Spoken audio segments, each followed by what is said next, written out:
Star Trek is hilariously mimicking Captain Sisko's DS9 appearance change. When it comes to Star Trek captains, few evolutions are as memorable or meme-worthy as Captain Benjamin Sisko's radical transformation during Star Trek Deep Space Nine. From his clean-shaven, buttoned-up early seasons to the bald-headed, goateed badass of later years, Sisko's aesthetic change wasn't just a superficial update. It symbolized his deepening role as a spiritual leader, a hardened warrior, and a man increasingly comfortable navigating the gray areas of morality. But now, decades later, Star Trek seems to be hilariously copying that iconic glow-up formula, almost beat for beat, with newer characters and captains. Whether it's intentional homage or happy coincidence, the pattern is so specific it's hard not to laugh. Goatees? Shaved heads? Less Starfleet polished? More battle-worn edge? It's like someone found the Sisko Season 4 playbook and said, "Let's do that again." The Sisko shift from diplomat to emissary of swagger. Before diving into the modern mimicry, let's rewind. For the first 3 seasons of DS9, Sisko looked every bit the standard Starfleet officer, modest haircut, clean-shaven, understated uniform. But when Avery Brooks was finally allowed to shave his head and grow his beard for Season 4, Sisko's transformation wasn't just cosmetic. He finally looked like the emissary of the prophets, confident, layered, and formidable. He no longer looked like a man caught between worlds. He looked like he owned both. This shift coincided with DS9's own tonal change, becoming darker, grittier, and more serialized. Sisko's appearance became a visual representation of the show's evolution, and it resonated hard with fans. Captain Pike, from charming cowboy to Sisko in training.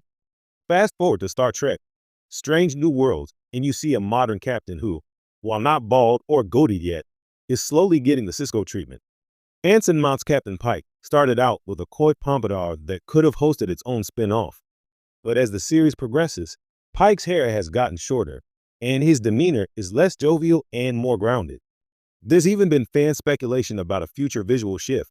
What if Pike ends up going full Sisko? It might sound silly, but Trek fans are already joking online. One more season and Pike's shaving his head and quoting prophets. It's funny because the show is subtly following the same trajectory, lighter beginnings giving way to darker, more philosophical storytelling. And if the day comes when Pike shows up bald with a beard, Sisko fans will have seen it coming. Captain Burnham's journey mirrors Sisko's in surprising ways.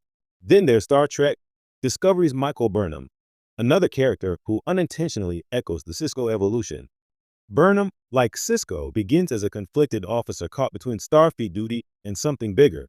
In her case, the emotional aftermath of war, time travel, and eventually becoming captain of a ship thousands of years in the future. Over time, Burnham's look has subtly shifted to reflect her changing role. The once tidy science officer with straightened hair and Federation polish is now styled more naturally, more authentically herself. Her wardrobe has also trended toward practical, field-ready gear rather than pristine uniforms. Just like Sisko, her appearance evolves in tandem with a growing spiritual and leadership role. Burnham even became the captain of Discovery in an era where Starfleet nearly ceased to exist, much like Sisko carried DS9 through a fractured quadrant. Even Lower Decks is in on the joke.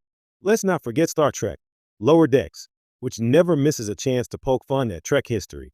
And yes, even there, the Sisko transformation gets its due. In one episode, Boimler jokes about going through a Sisko phase, even mimicking the deep voice and intense stare.